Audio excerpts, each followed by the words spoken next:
Welcome to Tunisia's Locs, Beauty Tips, and Potpourri, the channel where we get it all in. You can also learn more about the I Am Melanin Magic brand. Thank you for stopping by. Greetings, greetings. Welcome to Tunisia's Locs, Beauty Tips, and Potpourri. Today I'm talking about an important subject that really can apply to those of you who are considering getting locks, those of you who are early in your lock journeys and haven't really reached the mature phase of the journey. So that could really, because I didn't reach maturity, really it took my locks 5 years. So it can be any time prior to 5 years. It can be earlier than that. For some it's the first 2 or 3 years. It just depends on your hair, your own individual journey with your Sisterlocks. Everybody is different, but I wanted to talk about today some things that you want to be aware of, okay, in the Sisterlocks journey, and some things that you don't hear about in a lot of other videos that you learn or will learn or have to address at some point further down in your journey that I really feel is worth talking about. And the first thing I want to talk about very briefly, because I am going to do some additional videos on this particular topic. The first thing I want to talk about is the different things that happen to your locks as you go through the journey before your locks start to mature and then they kind of start to settle. And that's going to be things like unraveling, slippage, bunching. The hair is going to go through a rebellion stage as you progress from teen locks into the next part of the phase, the budding that happens. It's important to be aware of some of these things so that when you see them, you know whether or not you need to be alarmed. Some things that will happen in the beginning that are very important for you to pay attention to, and the kind of things that can cost you money depending upon the type of loctician consultant you have and what she's told you to do and what you chose to listen to or not. Unraveling. Unraveling happens at the bottom of the lock. Okay, it's where the bottom of the lock tends to begin to come loose from the pattern and it starts to come apart. Now, if you're dyeing your hair, you're going to have some degree of unraveling. If you pick your locks, like I did with lint throughout my entire journey, you're going to have some unraveling. If you didn't want the locks to close at the end and you like the curly ends, you're going to have some unraveling. That can create some challenges or not. Doesn't bother me because I liked open ends anyway. Some of what influences this is the particular type of hair that you have. Looser curl patterns tend to have a little bit more trouble with the unraveling or the slippage. Now, the unraveling happens from the bottom of the lock. The slipping happens from the top of the lock. All of these are aided by excess water and excess moisture on your hair. So if you're someone, for example, that likes to put a lot of moisture and spray water and so forth on your hair, especially around the edges and so forth, you may have a little bit of extra issues with regard to slippage, which is why I want to warn you about that. You have to learn your own particular hair and your curl pattern and what your hair can tolerate. You have to be in the mindset of observing your hair on a regular basis so that you can see trouble signs very early on. Now, not to digress, but I'm a person that put oil on my hair from day one. My loctician suggested it. That never affected the ability of my hair to lock. I needed moisture on my hair, but at the same time, it doesn't mean taking products and saturating your hair with them and then to the point to where it's going to create issues with your hair holding the Sisterlock pattern.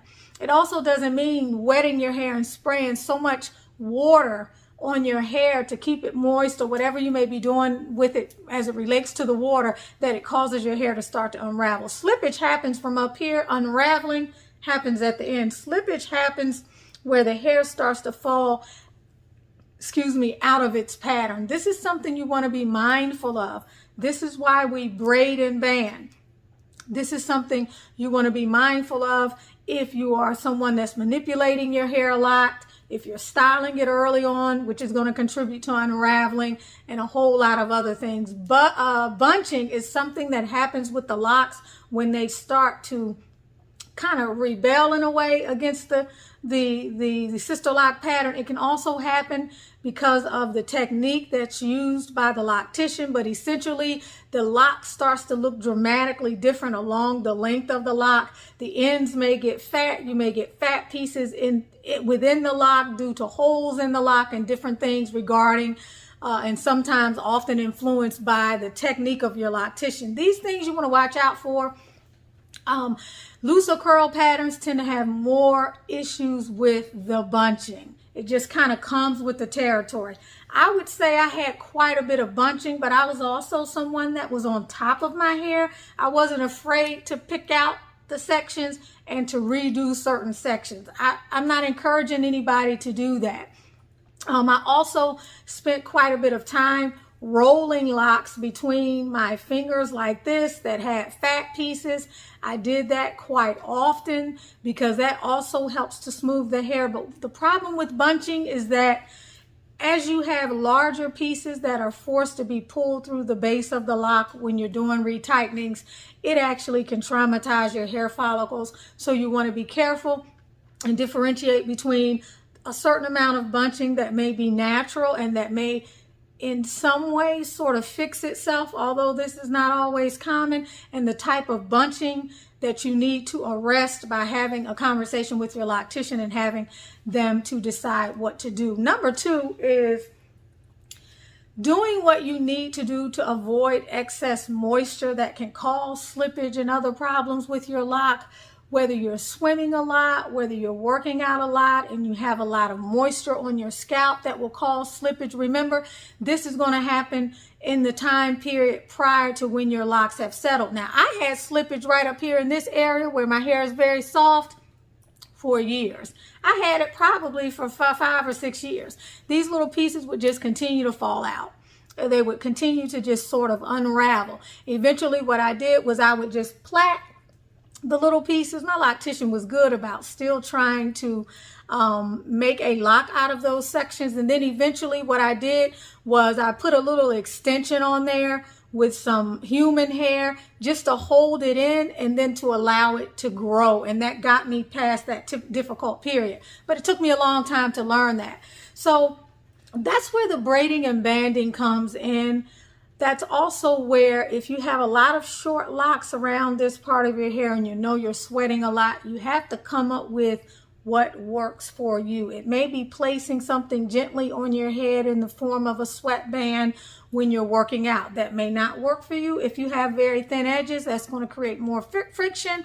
That may not necessarily be the thing that you need to do. You may use a little hairpin or something to hold the hair. It just depends on the nature of the slippage and your particular, the fix that may work for you. Braiding and banding is something that you have to do on the regular. When you're washing your hair, you need to braid and band. Some people early in the journey may find that they need to braid and band when they are working out, just to limit the amount of moisture and the potential for the hair to kind of come loose. It may mean you're not fidgeting with your ends, you're not styling your hair, you're not doing all of those things that contribute to those kinds of problems. The third thing I want to talk about that's important as you traverse through your Sisterlock journey is the relationship that you have with your loctician consultant. This is why I always stress, because you don't want to be moving back and forth from one loctician to another. It's always good also to have a backup, but the person that is going to be the primary for your hair needs to be someone that you have a good relationship with. For example, if you're someone that's by the book and wants to do every single thing that the Sisterlocks organization tells you to do, then you're going to have a problem with someone who's a little bit looser, or someone who may decide to do various things with your locks, or maybe someone that tells you to use oil on your hair, like my loctician told me to use oil on my hair. These kind of things are very important. Taking the time to find the right loctician and not assuming that just because you like a person initially that that may be the person who you want to do your hair. Knowing the questions to ask that person so that down the line you can avoid potential difficulties. Because ultimately what I'm going to suggest for you is that you follow your intuition with regard to whomever is your loctician consultant. If you have a concern about your locks, if you're getting your locks installed and they've left the whole bottom 3 inches open and they're trying to tell you it's going to lock and it doesn't feel right, it doesn't feel right because it's not right. Okay, if it looks like a duck, sounds like a duck, and acts like a duck, it's a duck. So choosing the ideal person to do your hair, having some idea of the quality of work that they do, checking references and talking to people whose hair they've maintained over the course of time is very, very important. Learning as much as you can about the lock journey early in, talking to a lot of people, watching a myriad of different YouTubers who have Sisterlocks, not just my channel, but other people also, because they have different and varying experiences. Everybody's experience is not going to be like mine.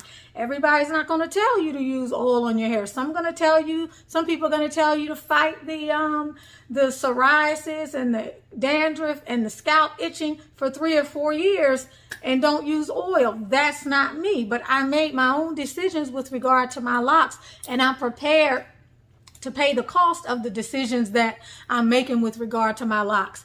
Investigate, investigate, investigate, investigate. Inspect what you expect. Take a look at and inspect the hair of other people who this loctician has done. Don't assume that the pictures on their website speak to their actual work.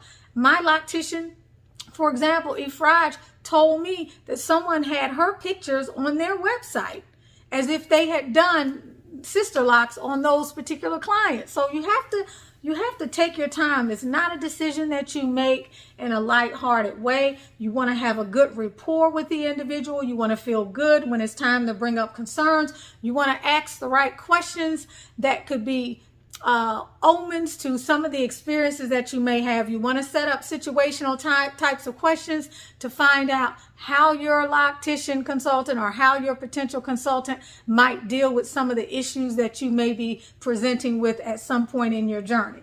Take a look at some of my early Sisterlocks videos in the first couple years that give you advice on choosing a loctician concerns, and so much and so forth and so on. Look up some of those videos and see if you can get an idea of some of the things you need to be on the lookout for. Number 4, your retightening cycles.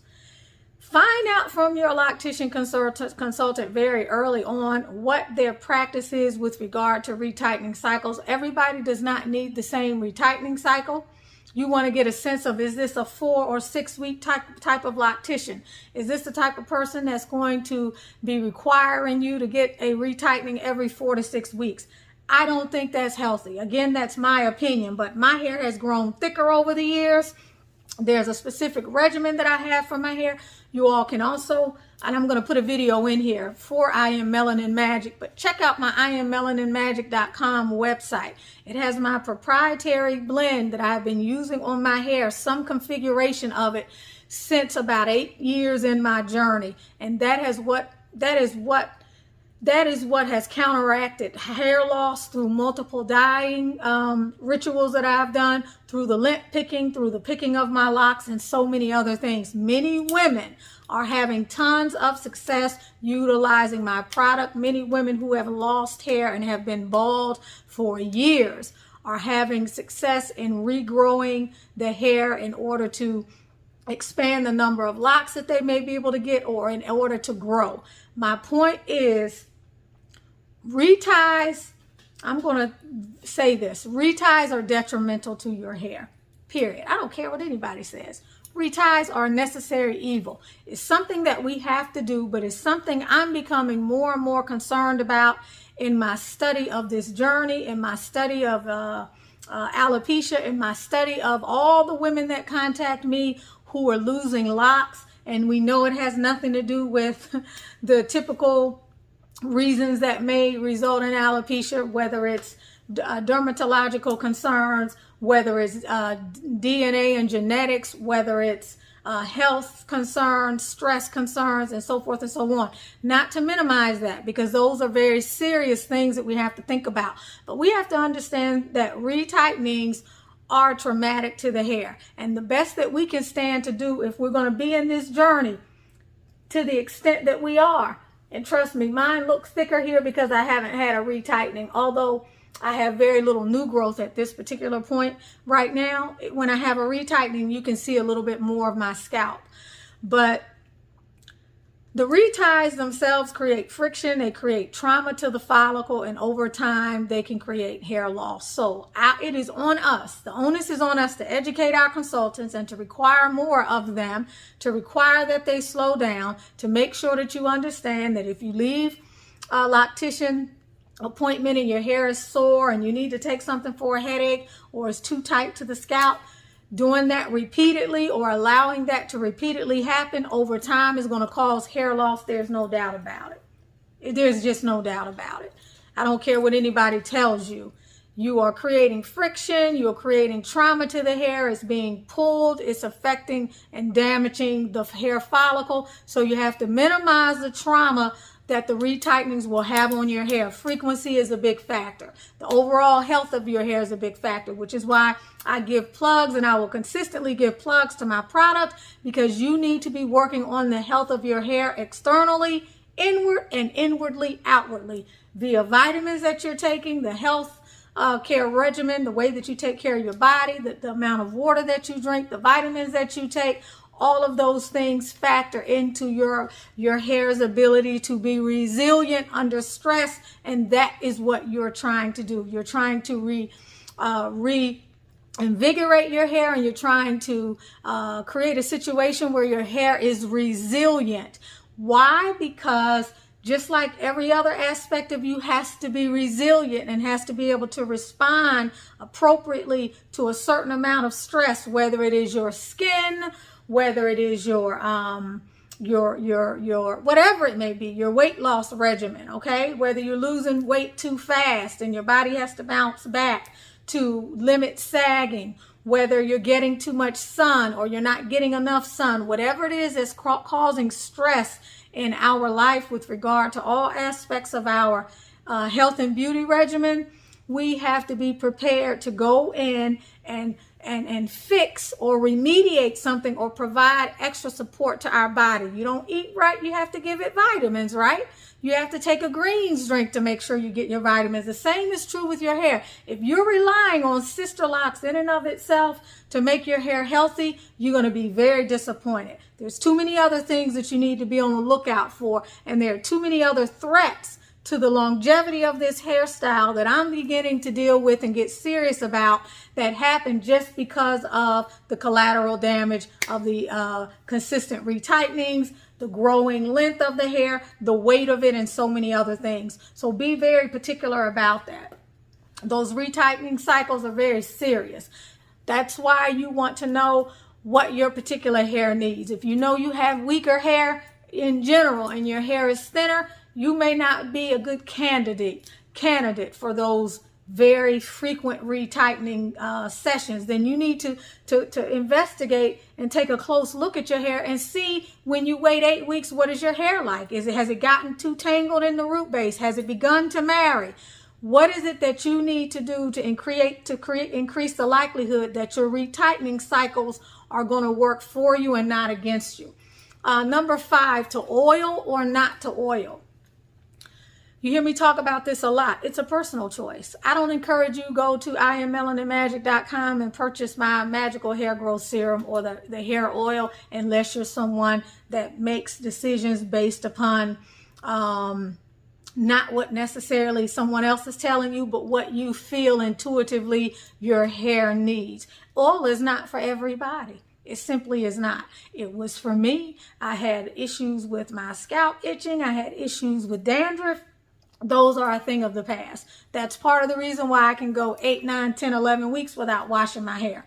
My scalp is always clean. I don't have a buildup because I took the time to put together something that works for my particular hair care needs. Now, may it work for you? Possibly. It may not. You have to decide what your hair needs. My hair needed moisture. My hair needed additional nutritive support. Period. Okay, there's no way under the sun that my hair could have survived the journey of Sisterlocks without being given the extra support that it needed in the way of health. I knew what my hair needed though prior to coming into Sisterlocks. That didn't change just because I got Sisterlocks. So determining whether or not you want to put oil on your hair. Now I did it from day one. You may have the kind, and my hair was very soft.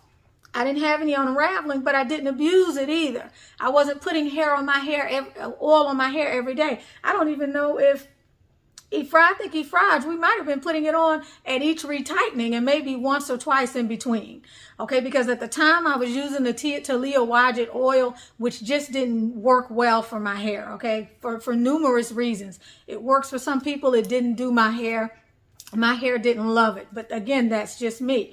There's nothing about that particular product. She has a wonderful line of products. You're not drenching your hair in oils if you're early in your journey and your hair has not settled. You're not placing tons of product or even spraying, because my product comes in a spray bottle, tons of product on your hair when you're very early in the journey. All you're doing is 1 or 2 squirts. It comes out very evenly with the new bottles that I have, and you're just massaging it in. That's it. Okay, you may place a little here and just go down the length of your lock if you feel that that's needed until your hair begins to settle and you feel more comfortable adding more to it. But all things in moderation, all things in moderation. To oil or not to oil your Sisterlocks is a personal decision that is either moved towards or moved away from, depending upon what you intuitively feel your hair is in need of. And since the beginning, as far as I knew and grew up, we need people of the African diaspora, we need things that moisturize our hair, that condition our hair, that make our hair more pliable, that increase the elasticity, that help with cell turnover, that rejuvenate the follicles. We need these products on our hair because of the daily stresses. We need them today because the water we shampoo our hair with is not healthy. We need them today because the environmental toxins do a job on our hair. We need them today for a multitude of different reasons, but it's your choice. 1, 2, 3, 4, 5, 6, hair loss. Is that rain? I'm sorry. I kind of spoke about this anyway. When you're early in this journey, if you're having hair loss issues prior to getting your Sisterlocks, I'm going to suggest that you strengthen your hair before you get the Sisterlocks. If you have places in your hair where you're already losing locks, I'm going to suggest that you strengthen your hair prior to getting Sisterlocks. Because if you already have thinning hair and hair is coming out, all you're doing is putting extra stress on your hair by way of the retightening. You need to take another 3 to 6 or 9 months and strengthen your hair. And you can do that with the I Am Melanin Magic hair serum. It's going to grow your, not just the hair serum, the hairspray. It's going to grow your hair back. When you look at some of the shares and you look at what I'm going to briefly, I think, put inside this video here, then you'll get an idea of what I'm talking about. You don't want to add stress on top of stress on top of stress on top of stress. It's like knowing that your hair is falling out, but continuing to braid and continuing to wear tight styles and pull your hair out and expect a miracle to occur. You have to stop somewhere in the journey and give your hair the support that it needs. If you're finding yourself further along in your journey, and this pertains to a lot of women who come to me for advice on the channel, they're beginning to lose locks. And it's a very difficult decision to have to decide, do I cut my locks?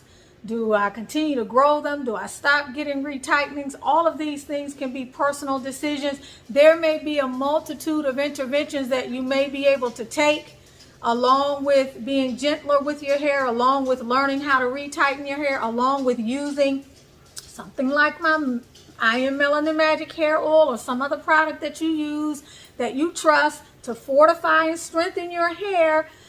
Something like beginning to go through in between your retightenings and gently unmarry or untangle locks. You may be in a space where you have to do a certain kind of maintenance on your hair every other week prior to getting retightenings. Some of you may have to cut the length of your hair. Some of you may have to take out a whole section of hair that's falling out and strengthen it. It just depends. But hair loss is very real. It's something that you want to try to avoid. It's something that you cannot expect your loctician to always know a lot about, or to want to admit that the quality of the retightenings or the way that your hair has been managed is contributing to some of the hair loss. You're certainly not going to find it anywhere on the proprietary brand's website, because even their trichology, I think, program, and I'm going to do a video on that, doesn't speak to me, to my satisfaction, about anything that has to do with the retightenings that can be a source of hair trauma and ultimate hair loss. And all I know is this is enough to traumatize you. It's enough to make you want to cry. It's enough to, I mean, I can't tell you. If you've seen the videos on my channel about hair thinning and hair loss, check some of those out. It is a very disheartening situation, and all of us are prone to it, me included, which is why I do my best to stay on top of my hair. Hair loss comes from things like too much friction, too much hair washing, not just because you're manipulating your hair too much, but because the water that we use is not healthy. It's stripping your hair of all of the necessary antioxidant support it needs. Some people are not using additional products on their hair to support their hair care journey because they're not putting oil on it. Eventually, that's going to contribute to problems. If you have scalp issues because you're not using something to keep your hair conditioned and keep it from developing dandruff or other irritations of the scalp, eventually that is going to harm your follicles, and the scalp issues themselves are going to contribute to your hair falling out. You can't expect someone that is being paid to take care of you or to advocate for you as much as you would. That is why I am all about taking ownership over this journey, finding out what you need to find out about your hair, and doing the necessary investigation, and being real serious, folks, about, you know, what's happening with your hair, and making the decisions that you feel you need to make, irregardless of what somebody else may be telling you, because they're following protocol. Give me just a second. Fifi, can I call you back in 1 minute? Yeah. All right, baby. Last but not least, keeping your hair strong. Keeping your hair strong. That's piggybacking on just what I've talked about. Doing the things that you need to do to keep it strong. If your hair is popping on the pillows and you know that it's drying your hair out, you may need to wear a satin cap at night. You always need to braid and band. You need to watch for marrying in between retighteners. You need to schedule your retightenings on a cycle that actually works for you. You need to be putting something in your hair to fortify your hair in between washings. You need to make sure that you wash thoroughly and wash all of the products out. You need to make sure that if you have something going on with one lock in a particular area, that you recognize if it's happening at the base and you're experiencing hair loss, that you realize that it's like waiting until you get thirsty to drink water. Then you realize that this is something that may be systemically getting ready to happen across my head, and I need to realize that what's happening with one lock may potentially spread to other locks in the area. It's just a matter of time. Maybe it's already manifesting. It's just something that I'm beginning to see. So your hair health is very important while you're planning on getting Sisterlocks, wherever you may be in that journey, and then throughout the entirety. There is no rest for the weary with this hairstyle. Do not think that this is a type of hairstyle that you can get and never look at doing your hair again. Granted, it's low maintenance, but it's still work. Okay, I get up in the morning, you have beautiful hair days all the time. You're never going to have any bad hair days. But it's not free, especially when you start to get to this part in your journey where your hair is thick and abundant and beautiful, and it's gotten thicker along the way, and you don't want to start losing locks and the hair is getting a little heavier, and you're looking at people that are past a certain number of years in their lock journey and they're starting to lose hair. You got to be on top of things. Last but not least, let me see, 1, 2, 3, 1, 2, 3, 4, 5, 6, 7, 8, I believe. Getting on top of the warning signs. Warning signs very early in your Sisterlock journey. Be investigating your hair. You're going to probably be OCD about this in the beginning. And the best way to do this, to be totally honest with you, is to take frequent before and after pictures, because it really is hard to chronicle where we are in our journey going by what it used to look like. You really need to have something to look at. If you start noticing thinning in a particular area, take a picture. If you start noticing your locks starting to thin in a particular area, something you need to talk to your consultant about. If you start noticing an excessive amount of hair loss, or you lose a lock, you should never lose a lock at a retightening. It just shouldn't happen as far as I'm concerned. Why shouldn't it happen? Or it should be able to be mediated. Because if you lose a lock during a retightening, that same person that's been retightening your locks either saw that coming and saw that you had a retightening situation, or that you had a lock that was weak, or they're not paying attention to what's going on with your hair anyway, or they're moving too briskly or too fast through your hair. How do I lose a lock if I'm getting personal service? First of all, how do you lose a lock and you're not paying attention to what's going on with your hair and where you have weaker locks? But also the person that you're paying to do your hair, how do you lose a lock while they're doing your hair if they are doing your hair with a certain amount of conscientiousness that they're supposed to? These are very serious things that we have to pay attention to. So know the warning signs when your hair is in trouble. If you start developing scalp conditions, know that those are going to lead to hair loss further down the journey.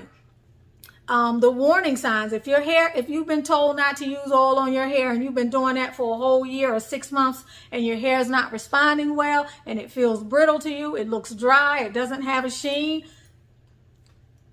therein lies another situation where you have to take ownership over your hair and what your particular hair care needs are. If you start noticing hair shedding, or hair receding, or in a particular area something's going on, or maybe you're noticing a lot of bunching in your locks and they are problematic, but each time you get a retightening, she doesn't say anything about it. She pulls those thick pieces through your base and she just tells you that that's going to resolve itself.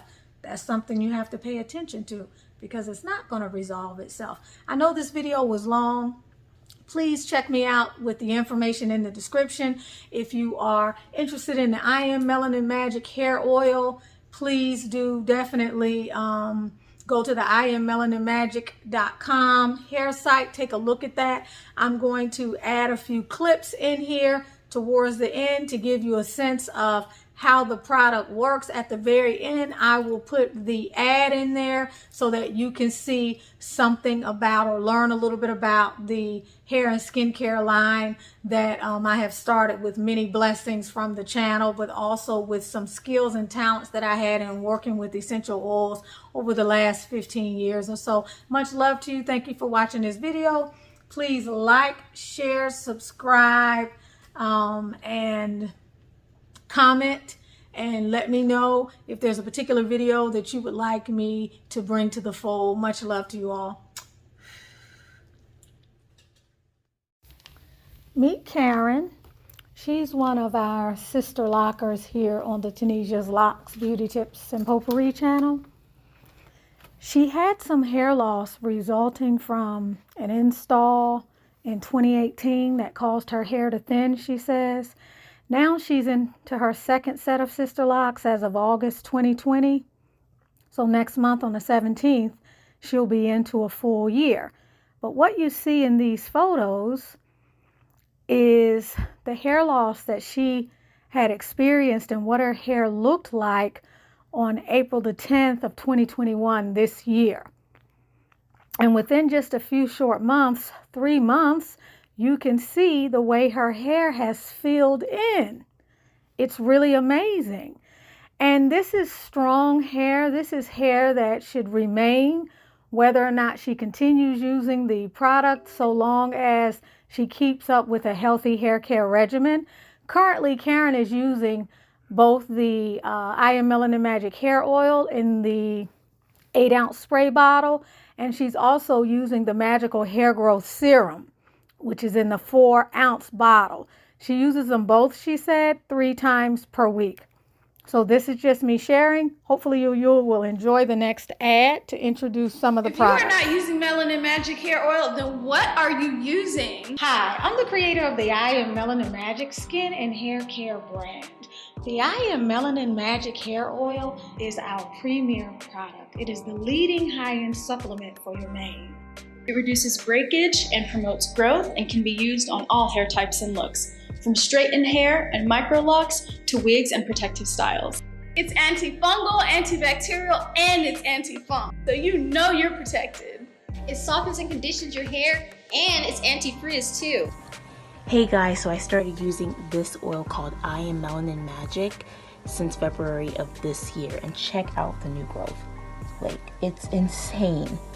Not only did it help with my new growth, but it smells amazing too.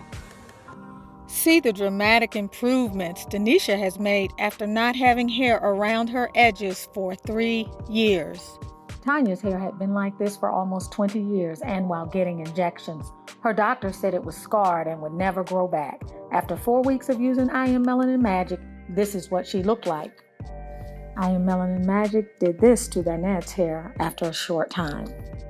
This is really all your hair needs. It's rich with antioxidants, loaded with growth-promoting ingredients. Look at the growth of my hair. It's amazing. The product speaks for itself. Order yours today and don't delay. Don't delay, purchase yours today. I am Melanin Magic, and so are you.